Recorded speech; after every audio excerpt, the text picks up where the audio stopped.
BGR नारागोनी, ये वो शख्स है जिन्होंने मान्यवर काशीराम के साथ काम किया। ये वो शख्स है जो बहुजनों की आवाज उठाते रहे। ये वो शख्स है जिनकी आवाज दक्षिण भारत से लेकर उत्तर भारत तक सुनी जाती है। और क्या कह रहे हैं, ये सही तो कह रहे हैं।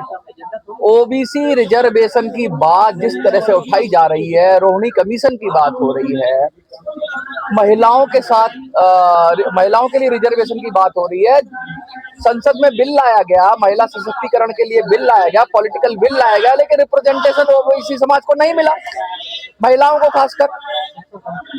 सत्तर कमेटी की रिपोर्ट बता रही है, बहुत सारी चीजें हैं। तो आज हमारे साथ नारागोनी जी हैं और इनसे हम जो बात करेंगे तो बड़ी खुलकर करेंगे, क्योंकि बड़ी साफ, अभी तो सेंसस भी हो रहा है, कास्ट सेंसस की भी बात मान ली है सरकार ने, लेकिन ये ओबीसी रिजर्वेशन के जो मुद्दे हैं उनको क्यों नहीं सॉल्व किया जा रहा है, क्या कहेंगे आप?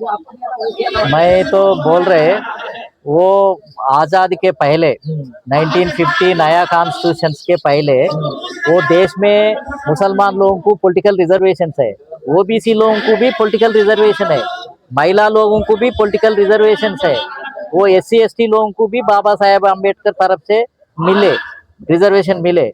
वो नया कॉन्स्टिट्यूशन आने के बाद वो सिख लोगों का पॉलिटिकल रिजर्वेशन निकाल दिया और क्रिश्चियंस का निकाल दिया, ओबीसी लोगों को निकाल दिया, वो महिला लोगों को निकाल दिया, पूरा बाकी का खाली SC ST लोगों को वो नया कॉन्स्टिट्यूशन में रिजर्वेशन दे दिया गया। अंग्रेजों के टाइम की बात कर रहे हैं कि अंग्रेजों के टाइम में मुस्लिमों का था और क्यों बोल के आजाद आने के बाद क्यों नहीं बोल के वो निकाल दिया है। निकालने के बाद निकाल दिए के बाद इसलिए हमको रिजर्वेशन नहीं है, ओपन कॉम्पिटिशन में जीतने को मौका नहीं मिल रहा है। हमारा लोग वो इकोनॉमिकली वीकर सेक्शन है, वो अप्रेस्ड कम्युनिटी है, डिप्रेस्ड कम्युनिटीज है, इसलिए वो पैसा ज्यादा नहीं खर्च करते, इसलिए वो हिस्सा नहीं मिल रहा ओबीसी लोगों को। ओबीसी की बात करें तो ओबीसी को अलग अलग नामों से जाना जाता है, कहीं कोई कहता है बैकवर्ड क्लासेस, कहीं अदर बैकवर्ड क्लासेस बोलता है, अलग अलग तरीके से बोलते हैं। उसमें कैटेगराइजेशन की भी बात होती है, उसमें क्रीमी लेयर की भी बात होती है।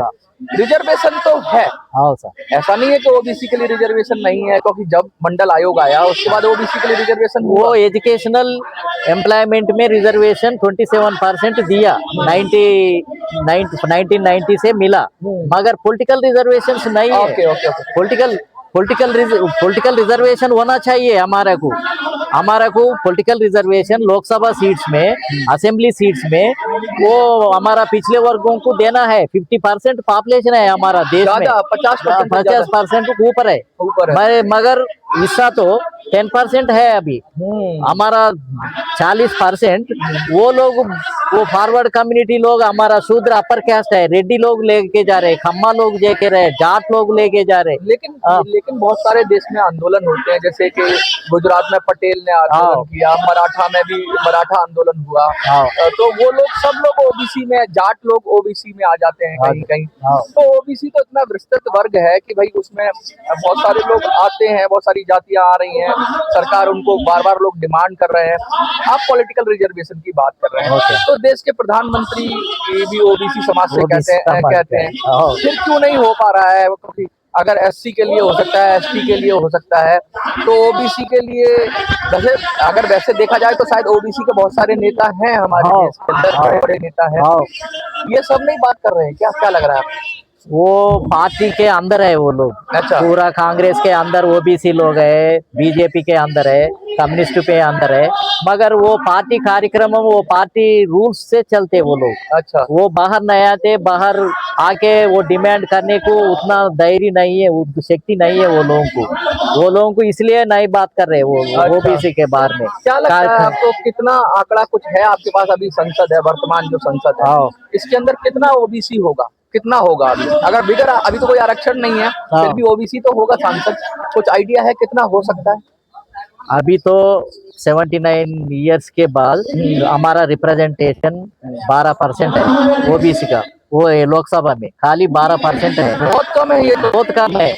बाकी वो हमारा हिस्सा वो लोग दूसरा लोग लेके जा रहे। अच्छा, इसलिए हमारा ओबीसी में 3 कैटेगरीज है, अच्छा, you are saying that 12% in the represented as well as you have the population is 50%, more than 50%. More than 50%। इसलिए Okay. अरे इतना साल होने के बाद भी इतना कम परसेंटेज मिले तो ये देश में डेमोक्रेसी कैसा है? डेमोक्रेसी नहीं है।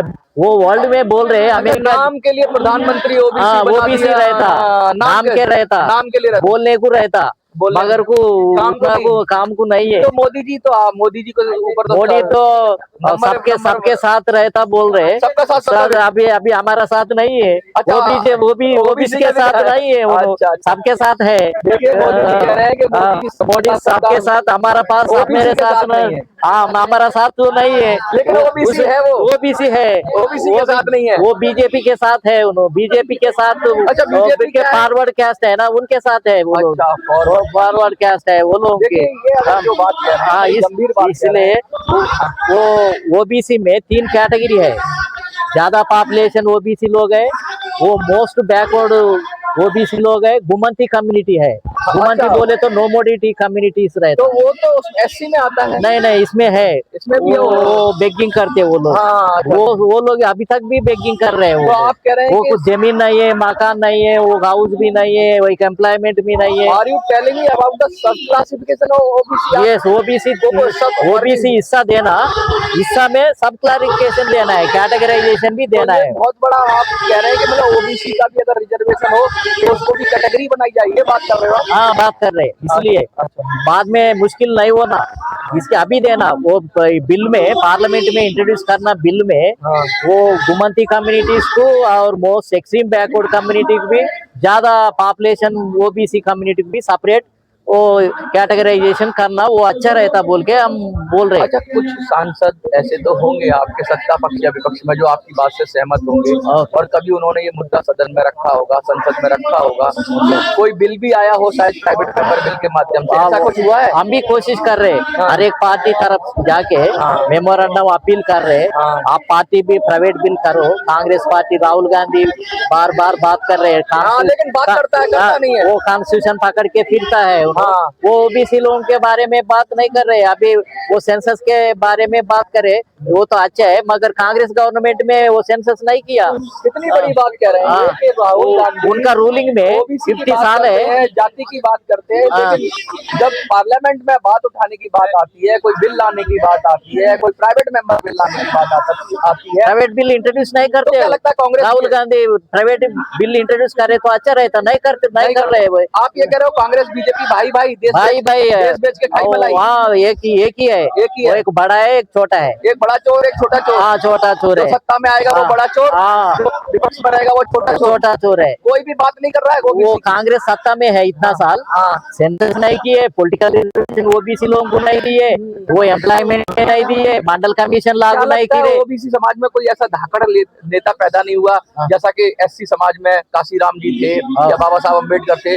ओबीसी समाज में अपने समाज का कोई, वैसे तो ओबीसी समाज में बहुत बड़े बड़े नेता हुए हैं, हमारा ओबीसी समाज को पहले बार रिकॉग्निशन करे राम मनोहर लोहिया है। हाँ। राम मनोहर लेकिन वो तो लोहिया समाजवाद की बात करते थे। समाजवादी बात कर रहे हैं। कई सारे समाजवादी ऐसे हो गए जो परिवार वो 60% सीट्स ओबीसी लोगों को देना बोल के 54 में बात करे। अच्छा। वो राम मनोहर लोहिया बाद में कांशीराम साहब मंडल कमीशन लागू करो वरना कुर्सी खाली करो बोल के एक नारा दिए। हाँ। वो एसी है मगर ओबीसी लोगों के बारे में बात करे, 50% है, वो लोगों को हिस्सा मिलना चाहिए बोल के देश में पूरा एजिटेशन करे उन्होंने। क्या लगता है देश के अंदर अभी भी वो जो चीज चाहिए, जैसे सत्ता का, शक्ति का विकेंद्रीकरण होना चाहिए, सब तरह से सबका साथ सबका विकास होना चाहिए, नहीं हो पा रहा है, क्या लग रहा है? अरे डेमोक्रेसी डिसेंट्रलाइजेशन होना चाहिए, वो एमएलए एमपी सीट्स डिसेंट्रलाइजेशन होना चाहिए पहले। वो पूरा सीट्स एक ही 2 कम्युनिटी के पास है, ये डेमोक्रेसी कैसा रहता? वर्ल्ड में इंडिया बोले तो बहुत बड़ा डेमोक्रेटिक कंट्री बोलते, इधर डेमोक्रेसी नहीं है, खाली 15% लोग हमारा आंध्र प्रदेश में रेड्डी लोग और कम्मा लोग और वेलमा लोग और जाट लोग और दूसरा शूद्र अपर कम्युनिटी लेके जा रहे हैं पूरा। डेमोक्रेसी मेरे पास पिछले वर्गों पे पास नहीं है। हर एक चीफ मिनिस्टर रेड्डी का कम्युनिटी है। रेवंत रेड्डी रहता, किरण कुमार रेड्डी रहता, राजशेखर रेड्डी रहता, पूरा रेड्डी का कम्युनिटी चल रहे। ये डेमोक्रेसी कैसा रहता? लेकिन हरियाणा में आप देख रहे हो कि हरियाणा में एक आए, बाद में इतना साल के बाद आ गए। नहीं, अगर वहाँ पे जो रहे, अभी आप वहाँ देख लीजिए, आप महाराष्ट्र में देख लीजिए, अभी तो आ रहा, ऐसा तो नहीं लगता कि अभी बीजेपी गवर्नमेंट में मध्य प्रदेश में दे दिया, यादव को दे यादव दे दिया ना, ये उड़ीसा में एक एसटी को दे दिया। परवाह नहीं, कांग्रेस तो कुछ भी नहीं दिए, वो बीजेपी तो बीजेपी का समर्थन कर रहे हो? समर्थन नहीं है। नहीं, वो कांग्रेस तो कुछ भी नहीं दिए, उन्होंने तो एक एक दिए के मैं दे रहे बोल के बोलने के लिए, मतलब आप ये चीटिंग करने के लिए दे रहे हो। आप अंधे विरोधी नहीं हो, मतलब कि किसी का बुराई, अगर उसका कोई अच्छा काम है तो अच्छा कह रहे हो। हाँ, खराब काम है वो तो दे रहे ना, इसलिए मैं एक्सप्लेन कर रहा। मगर वो पूरा नहीं दे रहा, वो सिर्फ नाम के लिए दे रहा है। नहीं दे रहा, इसलिए हम हिस्सा दे रहे हो। हमारा 50% आपको पूरा कलाहात चाहिए। अभी 30 स्टेट्स है ना, 30 स्टेट्स में 15 स्टेट्स को हमारा पिछले वर्गों को सीएम बनाओ। देखिए, जब पॉलिटिकल रिजर्वेशन की बात होती है तो ये बात सत्य है कि भाई सब समाज में लीडरशिप होती है, लेकिन आजकल तो व्यवस्था ऐसी है कि बस जो लीडर बनने की कोशिश भी करता है उसको हरा देते हैं 4-5 लोग मिलकर, जो आगे बढ़ता है। तो पॉलिटिकल सिस्टम बड़ा खराब है, और पॉलिटिकल पार्टियों के हाथ में सत्ता है, और वो फिर उनको देती है जो ताकतवर है। तो लीडरशिप तो वैसे तो कह रहे हैं एक समाज की लीडरशिप है, लेकिन मैं कहता हूँ वो लीडरशिप वो जनरल समाज की भी नहीं है। अगर ये कहे ना तो वो पार्टियों के गुलाम है सारे सांसद जो हैं, जो पार्टी बोलेगी वही करेंगे। अगर पार्टी बोलती है कल को कि जनरल कैटेगरी को रिजर्वेशन 20% कर दो, कर देंगे। पार्टी बोलती है अगर वो ओबीसी को रिजर्वेशन कर दो, कर देंगे। पार्टी बोलती है एससी को रिजर्वेशन कर दो, कर देंगे। और पार्टी बोलती है इन सबका रिजर्वेशन खत्म करो, तो वो बाध्य हैं पार्टी की व्हिप के आगे जितने भी सांसद है वो कर देंगे। तो सांसद किसी भी जाति का चला जाए, क्योंकि अभी भी देश के अंदर 100 से 125 सांसद एसटी कम्युनिटी के हैं, फिर भी बहुत सारा लोगों पे अत्याचार होता है। ओबीसी कम्युनिटी के भी 12% ये बता रहे हैं, फिर भी अत्याचार हो रहा है, डिस्क्रिमिनेशन हो रहा है, भेदभाव हो रहा है, क्योंकि ये इनके कहने के मुताबिक उनको भी रिप्रेजेंटेशन नहीं मिल रही है पार्टियों के अंदर। बड़ी जातियों वाले बड़ी जातियों के लोग भी हैं, लेकिन वो भी कुछ नहीं बोल पाते। तो ये सब गुलाम है अक्सर इस सिस्टम में। लेकिन फिर भी मैं पूछना चाहता हूँ श्रीधर जी, क्या लगता है कि अगर रिजर्वेशन दे दिया जाएगा तो क्या गारंटी है कि जो लोग पॉलिटिकल पार्टियां जिन लोगों को टिकट देंगी वो ओबीसी समाज की बात करेंगे? वो तो अपनी पार्टी की बात करेगा। अगर बीजेपी ने टिकट दे दिया बीजेपी की बात करेगा, कांग्रेस ने टिकट दे दिया कांग्रेस की बात करेगा। बेशक आप रिजर्वेशन करा दोगे, लेकिन फिर वो भी तो गुलाम हो जाएंगे। क्या कहेंगे? मातृदेव भव। मेरा नाम श्रीधर है, इंडियन प्रजा कांग्रेस पार्टी का प्रेसिडेंट है। हम नेशनल पॉलिटिकल जस्टिस फ्रंट, हमारा चेयरमैन जी नारायण साहब जी आया है। जो आप बोले ना, जो ओबीसी जो गरीब लोग किस पार्टी में भी हो रहे दो, भैया का सोन है, किस पार्टी में भी रहे दो, वो लोग बेनिफिट होना चाहिए। कितनी बड़ी बात कही है। लेकिन दूसरी पार्टी ये नहीं कहेगी।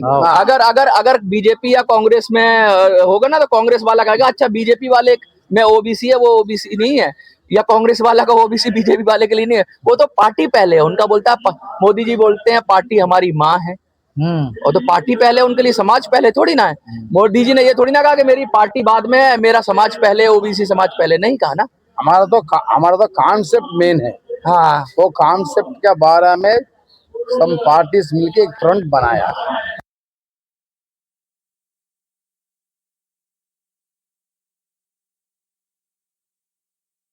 पॉलिटिकली नीड जस्टिस, वही स्लोगन में हम आगे बढ़े। जैसे इनके संगठन के नाम में भी जस्टिस है, कुछ मैं भी बोलना चाहूंगा।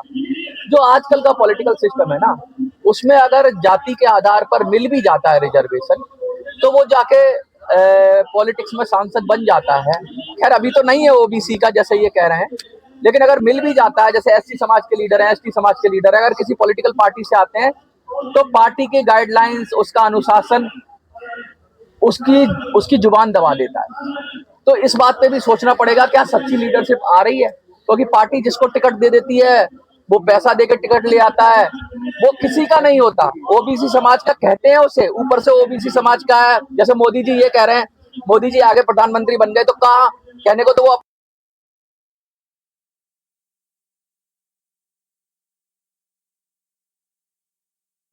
अपने समाज के लिए खड़े हो जाते हैं, जब कोई बात हो जाती है वो तो सरकार के साथ खड़े रहते हैं। और कोई खड़ा होने की कोशिश करता है तो सरकार में होगा, अगर पार्टी में होगा तो पार्टी के एजेंडा के खिलाफ चला गया तो लात मार के बाहर कर दिया जाएगा।